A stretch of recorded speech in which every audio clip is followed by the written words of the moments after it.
शिव महापुराण की कथा कहती है शंकर भगवान का प्रदोष का व्रत अर्थात चंद्रदेव को जो क्षय रोग हो गया, बीमार पड़ गए, शरीर गलकर नीचे गिरने लगा, तब देव ऋषि नारद ने भगवान चंद्र को शंकर भगवान के पूजन का विधान बताया और पूजन करते करते त्रयोदशी तिथि आ गई। जिस त्रयोदशी के दिन चंद्रदेव ने सुबह से शाम तक कुछ नहीं खाया।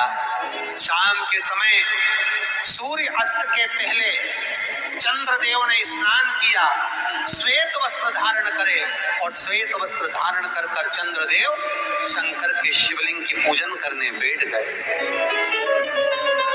शंकर भगवान के शिवलिंग की पूजन जब चंद्रदेव ने करी, हाथ में अक्षत लेकर चंद्रदेव ने शंकर को समर्पित करे, ओम उमापति नमः कहकर जब चंद्रदेव ने शिव को समर्पित करे, भगवान शंकर त्रयोदशी के दिन प्रदोष समय में प्रदोष काल में प्रकट हो गए और प्रकट होकर बोले, हे चंद्र, तुमने आज मेरा अनुरोधन किया है, आज मेरा स्मरण किया है, जाओ आज त्रयोदशी के दिन प्रदोष काल में मैं तुम्हारे शरीर को स्वस्थ करता हूँ।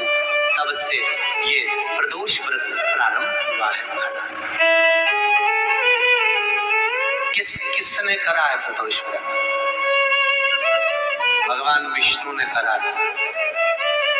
जब घोड़े का मुंह लगा है ग्रीवता, लक्ष्मी जी हंस दी थी तो घोड़े का मुंह भगवान विष्णु का लगा, तब भगवान विष्णु ने प्रदोष व्रत करा था। भगवान विष्णु प्रदोष व्रत 11-26 अवश्य करना चाहिए, या तो 11 करो या 26 करो, करना चाहिए। प्रदोष कोई साधारण सा व्रत नहीं है, प्रदोष कोई निन्नता व्रत नहीं है, सहजता का। एक एक प्रदोष का महत्व शास्त्र वर्णन करता, शिव महापुराण कहती है एक एक प्रदोष का महत्व। एक एक प्रदोष, सोमवार की अगर प्रदोष पड़ती है, बहुत ध्यान से सुनना महाराज, सोमवार की प्रदोष पड़ती है तो शंकर भगवान कैलाश पर निवास करते हैं। मंगलवार की प्रदोष पड़ती है तो शिव काशी में निवास करते हैं। बुधवार की प्रदोष पड़ती है तो शिव रजत भवन में निवास करते हैं। गुरुवार की प्रदोष पड़ती है तो शिव गंगा के स्थल पर निवास करते हैं। शुक्रवार की अगर प्रदोष पड़ती है तो शिव नीलकंठ पर विराजमान होते हैं। शनिवार की अगर प्रदोष पड़ती है तो शिव शमी के वृक्ष के नीचे रहते हैं। और रविवार की जब प्रदोष पड़ती है तो शिव बेलपत्र के पेड़ के नीचे निवास करते हैं। महाराज ये एकादशी शंकर से कह रही है कि आपका स्थान ये नहीं कि आप कैलाश पर मिले, उस बार उस तिथि के दिन उस अनुकूल।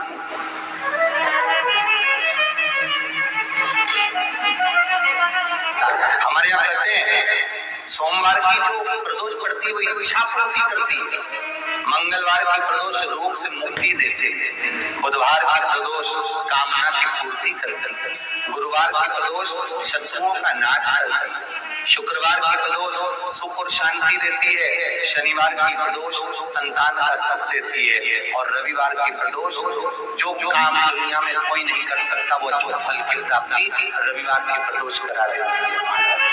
ऐसी प्रदोषों का नियम वर्णन किया चाहिए। भगवान बताइए कि तू थोड़ी देर खड़ी एकादशी खड़ी हुई, पार्वती जी ने जिस अंगुष्ठ का जल पीने के लिए लिया था हाथ, बस पीने ही वाली शंकर भगवान ने वही हाथ में जल लेकर एकादशी के हाथ में उसको देकर कहा, ले ये मेरे द्वारा मेरे मित्र एक व्रत है जिसे त्रयोदशी के दिन तुमने मांगा है, मैं तुझे देता हूँ। आज इस व्रत का फल मैं तुझे प्रदान करता हूँ। अब तू जिस जीवात्मा को लेकर जाएगी उसका पाप प्रबल नहीं होगा। किसी स्त्री पुरुष बालक बुजुर्ग जो भी होगा जिसने प्रदोष का व्रत करा होगा वो जीवात्मा को तू किसी फल की कामना से नहीं स्वतः ही लेकर चली जाए, उसमें कोई कामना नहीं बन सके। जीवन में 11 प्रदोष या 26 प्रदोष करने के बाद आप उसका उद्यापन कर विराम भी दे सकते। पर जीवन में एक बार प्रदोष का व्रत मौका मिले कामना से जिस दिन का भाव आपके मन में आए कि मुझे रोग से मुक्ति पाना है, तो ये प्रदोष मुझे करना है भाई। और रोग मुक्ति के लिए हम जो भी आपके मन में आ रहा है, संतान प्राप्ति के लिए शनिचरी प्रदोष आप उसका स्मरण करें।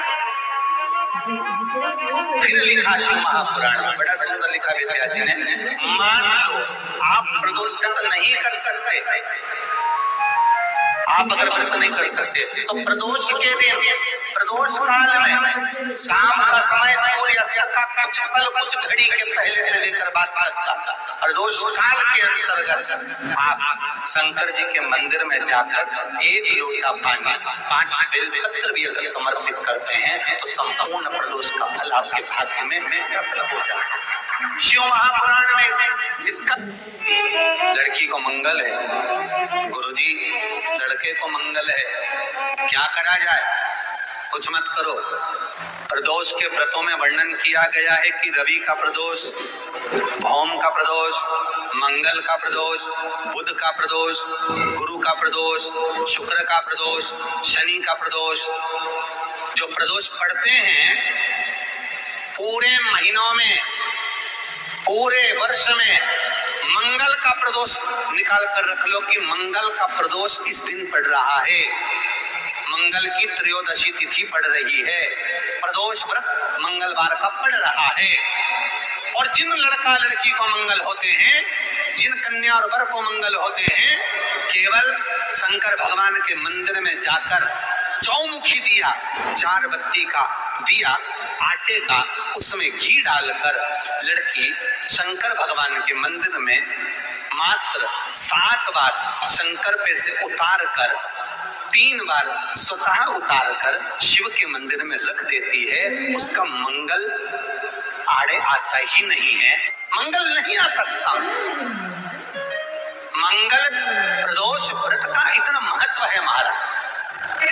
एक बात बहुत अच्छे से समझ लीजिए, जिसके घर में क्लेश होता हो, अशांति रहती हो, क्लेश रहता हो, या छोटी छोटी बात पर विवाद चालू हो जाता हो, या पति पत्नी में, परिवार में, सास बहू आदि कादिक में कहीं ना कहीं कुछ अगर विवाद रहता हो, ऐसा बेलपत्री की डंडी रहती है ना, बहुत ध्यान दीजिएगा महाराज। श्राद्ध पक्ष की कथा चल रही है, शिव महापुराण आज विराम की ओर है, ध्यान दीजिएगा। जैसे ये बेलपत्री की जो डंडी होती है, डंडी का जो भाग होता है बेलपत्री की, ऐसा बेलपत्री की 7 भाग ले लो, मतलब बेलपत्री 7 ले लीजिए। 7 बेलपत्र लेकर कच्चा जो सूत होता है ना, कच्चा सूत जो जानते पेड़ पौधे में माता लपेटती है, धागा जो होता है ना सफेद कलर का कच्चा धागा, जो बड़ में, पीपल में और आंवला आदि में लपेटा जाता है, कच्चा सूत, उसको शंकर भगवान और माता पार्वती का स्मरण कर कर नंदी के, जो नंदी होता है, नंदी के राइट भाग, नंदी का एक पांव ऊंचा होता है, आपने देखा होगा आगे का पांव ऊंचा होता है, बैठते समय नंदी का एक पांव ऊंचा है, एक पांव नीचे की हो जाता है। तो नंदी का जहां पांव ऊंचा है उस ऊंचे पांव के पास में बैठना है, कच्चे सूत पर उस बेलपत्री के जो 7 गुच्छ हैं, 7 जो बेलपत्री के भाग हैं, 7 बेलपत्री हैं, उसको अपना नाम गोत्र स्मरण कर कर उस कच्चे सूत को लपेटना है महाराज। लाल कलर का चंदन उस बेलपत्री के पत्ते में जो अग्रभाग होता है, सबसे आगे का भाग, 7 में लाल चंदन लगाना है महाराज। उस चंदन को लगाकर आप प्रदोष के दिन, प्रदोष काल में शंकर भगवान को समर्पित अगर करते हैं तो जिस घर का गोत्र बोला है उस घर में कभी क्लेश नहीं हो सकता, उस शांति का अनुभव, उसमें क्लेश नहीं हो सकता। एक धागा होता है पक्का धागा, एक धागा होता है कच्चा धागा, बहुत ध्यान दीजिएगा मान। पक्के धागे से नहीं लपेटना सफेद, कच्चा जो धागा पीपल में, बड़ में या आंवला आदि में जो हम लोग लपेटते हैं पूजन करते समय, वो कच्चा था। और एक बात और आपको कहने, ध्यान दीजिएगा, अगर मान लो किसी पति पत्नी का तलाक तक की नौबत हो गई और तलाक नहीं कराना है, आपस में वापिस प्रेम बढ़ जाए, छोरी वापिस घर में रहे, बेटा उसको रखे, बहू रहे, आपस में प्रेम बढ़े, वो भले मायके चली गई हो, वो भले लड़का छोड़कर चले गया हो, अकेली रह रही हो, चाहती है कि मैं पति के साथ रहना है, तलाक नहीं होना चाहिए, हम दोनों में प्रेम रहे, वो संभाले मेरे को भी और मैं भी आदर करूं, वो भी आदर करूं। तो मेरा निवेदन है, कच्चा जो सूत होता है, कच्चा जो धागा होता है, नंदी के ठीक पीछे बैठकर कोई साथ में आपके परिवार का कोई व्यक्ति चले जाए और हस्तकमल को, जिसको अपने परिवार में वापिस रहना है, उस स्त्री हो या पुरुष हो, दोनों में से कोई भी नंदी के पीछे बैठकर सोमवार की जिस दिन अष्टमी पड़े उस दिन नंदी के पीछे बैठकर हाथ को ऐसा बंद करना है, हाथ में एक बेलपत्री रखना है, सीधी सीधी बंद कर कर 7 बार उस हाथ पर कच्चा सूत लपेट देना है, उस सूत को वापस निकाल लेना है बेलपत्री के साथ। शनिवार के दिन अगर प्रदोष व्रत पड़ जाए तो इसका बहुत ही बड़ा महत्व होता है और जो भी पूजा पाठ किया जाता है उसका कई लाख गुना फल प्राप्त होता है। तो शनिवार प्रदोष के दिन का उपाय गुरु जी ने बताया और साथ ही शनिदेव की कृपा प्राप्त होती है, बजरंगबली की कृपा प्राप्त होती है और जीवन में जो भी कष्ट दुख होते हैं दूर होते हैं। और प्रदोष के दिन प्रदोष काल में अगर शिव जी की पूजा की जाती है तो महादेव भाग्य में लिखा दुख भी सुख में बदल देते हैं। प्रदोष के दिन किया गया उपाय जो है उसका पूर्ण फल प्राप्त होता है और इस दिन जो पूजा पाठ किया जाता है उसका कई गुना फल प्राप्त होता है। श्री शिवाय नमस्तुभ्यं।